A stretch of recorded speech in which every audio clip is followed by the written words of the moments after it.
Um,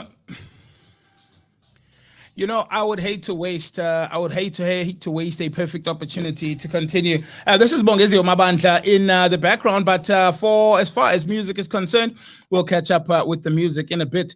For now, let's actually just cross over since we have Mr. Amanam on the line with us already. Mr. Amanam, good morning, sir, and thank you so much for joining us today. Good morning, and thank you for having me. Good to have you. It's fantastic what we are witnessing with the work that you and your team are doing. It's really more than just the artistic ability behind it. What you are doing to reinstate, self-confidence in people, identity in people. What was the motivation behind that, sir? And what got you started as somebody who was doing movie special effects before to coming to do work like this? Where was the beginnings of all of that? Okay, I got inspired, first of all, from the problem solving part of the whole business.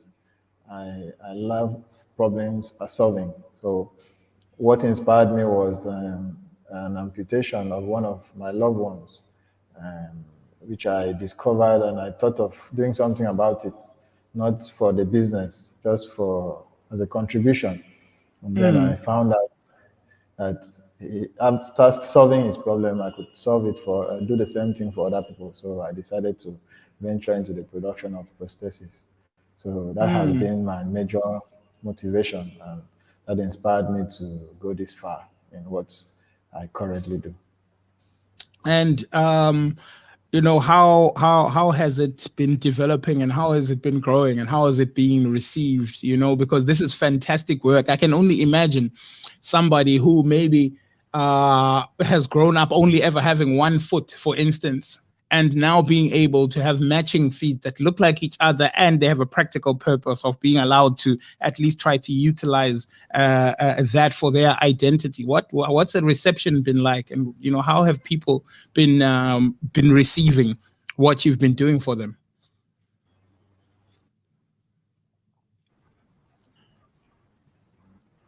Can you hear me,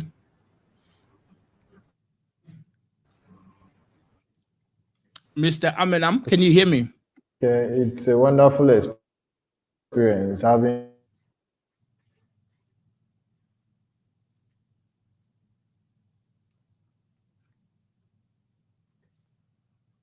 We're struggling a little bit with network, but we're going to try to get Mr. Amanam back.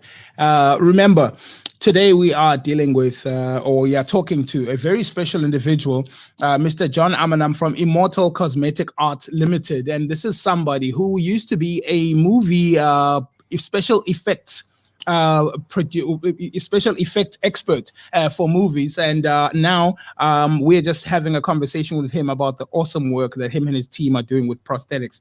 You were still saying about the reception and how people have been responding to your work, sir. okay. We have a lot of responses from people.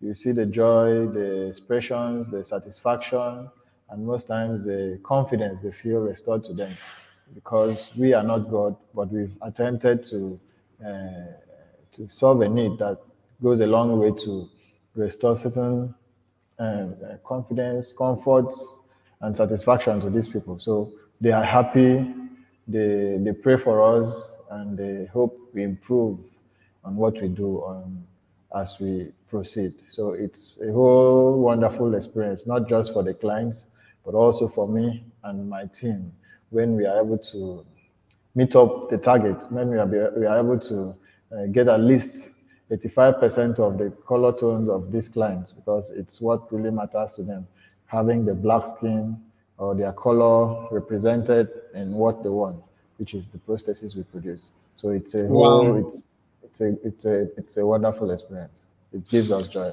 as well.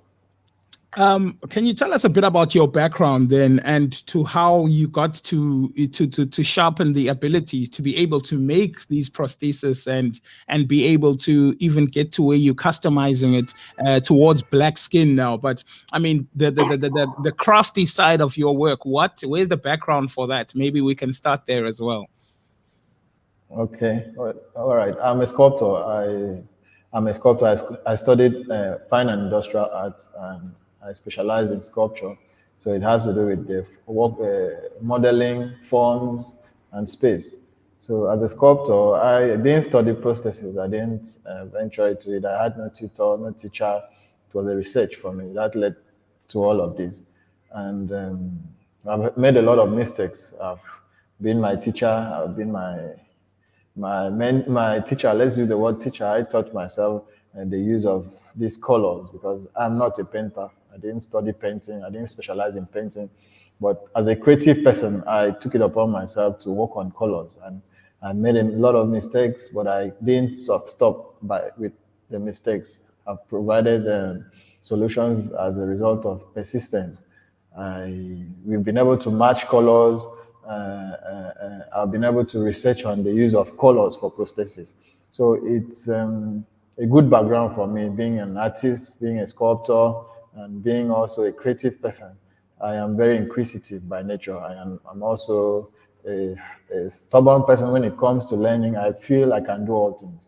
So it has led me to a research that has given me an upper hand in this field and has also helped me to impact to the few people I work with. Yes.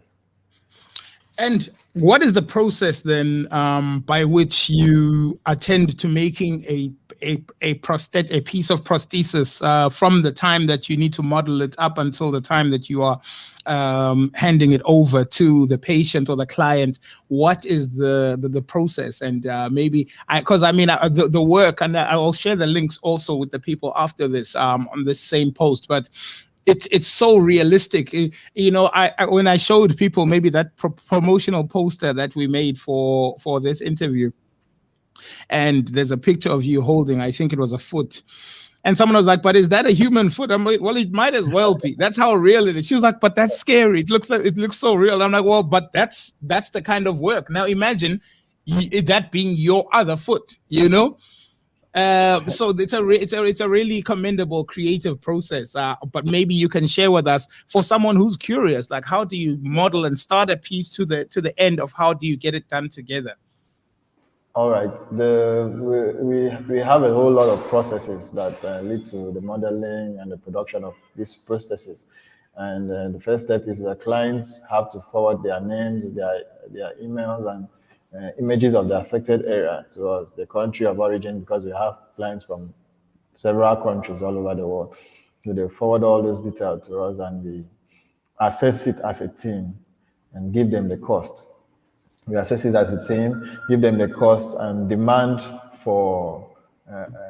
If we look at the condition of the client and we see that it's something that requires their presence, because there are certain amputations that require the client's presence based on how complex their situation is. So if it is one that requires their presence, we'll tell them you have to come to Nigeria. But if it's something we can do from Nigeria, we can also produce it and communicate measurements with the clients, and then either send it to them through DHL or any other way. But we reach out to our clients from all over the world. We send parcels to different countries, yes. Basically from that. And so when you're molding, you do this by hand in order to have the most realistic kind of prosthesis, or is it usually maybe modeling off the other side of let's say if it's a left foot that is the affected area? Does the right foot play any role in the design? Yeah, we study forms. We study forms. We have our clients send both images of the affected and non-affected area.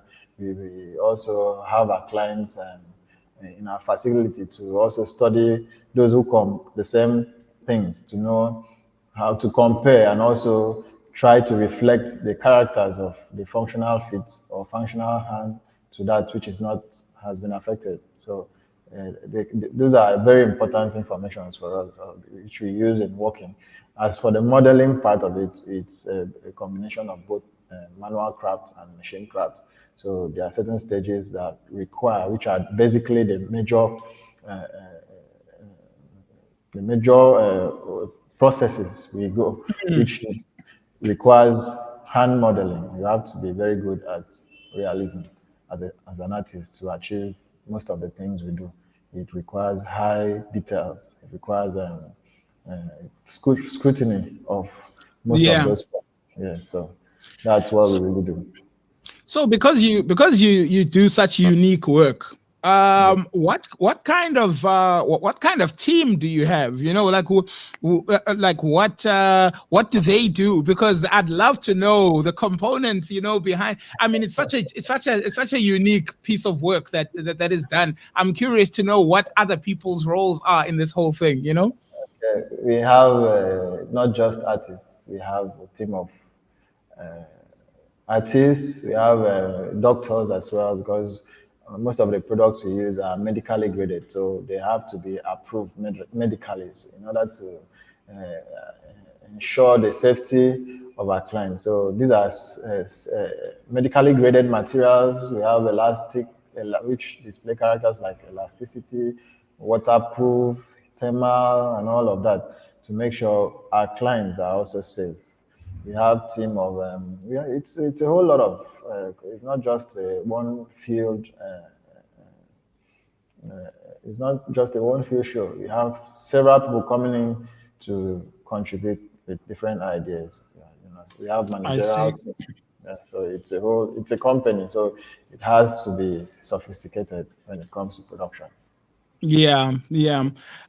Here in South Africa, this month, the month of November, is actually Disability Awareness Month, Yeah. something that we have taken on as a common theme as a radio station this month, and have definitely tried our best to bring content. You know, whether it is a person living with a disability who's doing amazing things, or people like yourselves who are assisting people with disabilities to kind of find a space to be more of themselves, not just physically, but I mean psychologically. What you guys do for a client can actually change their entire perception about their actual existence. What are some of the challenges that as a company you run into, even though this is such great work that you do? Are there any people who feel like the work that you do is not to their liking? I mean, in the sense of what would anybody find anything that would challenge you on the work that you're doing? Okay. What we basically do, like we tell our clients, is we are not God. We are only trying to solve a problem. And we Yeah. have our own challenges as humans. And as a new company, we are improving every day. So I wouldn't say we have dissatisfaction based on our products, but I would say we observe as a growing people and people who are also ready to learn. We observe certain things. We improve every day. Like when we started, we didn't have adjustable fingers. We had just normal fingers. And over the years, we thought, even though we don't have robotics, we don't have bionics, we could make the fingers adjustable. And we've improved on that. There are certain things we take note on as we proceed and we work on them. So our clients are satisfied, but we are not satisfied. We know we still have a long way. Mm. So it's like something new. Mostly in Africa, it's something new. So most of these clients are just satisfied because they feel their need is solved. But for we are not satisfied. We know where we are heading to. We want to improve. We want to be more equipped as well. We have our challenges. Most of the materials we use are imported. Most of the machines are imported. The workforce. We have several challenges, but we are not down. We are still up and moving. Yeah, that's it. What are some of the pieces that you've had to make over the course of the years that you've started working? I mean, you heard you speak about adjustable fingers. What are some of the other type of prosthesis in the list of things that you've had to provide clients? Okay, we've made ear prostheses. We've provided prostheses that have ear. We've worked with several clients who had ear microtia accidents and the rest of them. We produce nose prostheses for those who lose part of their nose. We do breast forms for mastectomy, people who have lost some of their breast or a part of their breast or both breasts. We produce fingers, we produce palms, we produce below the elbow, above, below the knee, toes, several. We are even trying to go into the production of certain organs of the body, maybe Mm, mm, for for educational purposes. So we've done a whole lot of work and we are still moving. Currently, we are seriously working on our breast forms to make it accessible because we discovered the demand for the breast forms is high. And at the time we came up, we were not up to the task. We were not fit for that production. But as at 14th of November, we officially launched the mass production of breast forms to make it available to outlets and partners who had always wanted to go into that line of production with us. Yes. And what is the most satisfying part about the work that you do, John? I mean, you put a lot of smiles on a lot of people's faces, but as somebody who does the actual work, maybe you can Yeah. share with us. My joy is to make the clients happy.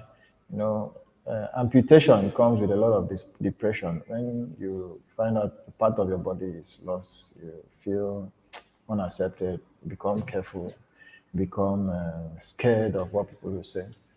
So you could see that expression on the client's face. They're always like, "Oh, I wish I did not lose this part of the body." But when that gap is filled by us, the company, Modern Cosmetic Art, you see they are excited. They are.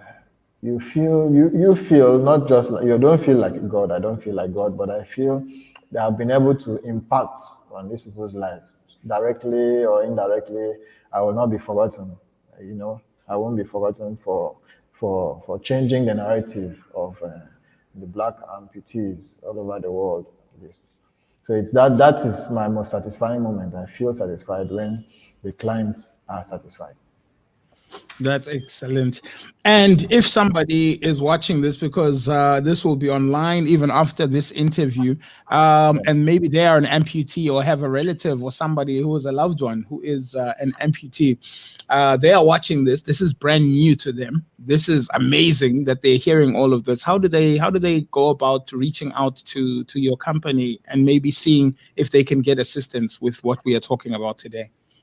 Okay, we have websites at Immortal Gallery of, Immortal Cosmetic Arts Ltd.ng.com.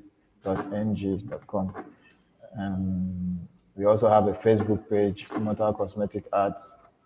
Immortal Cosmetic Art. We also have an Instagram handle, Immortal Cosmetic Art, and we have WhatsApp.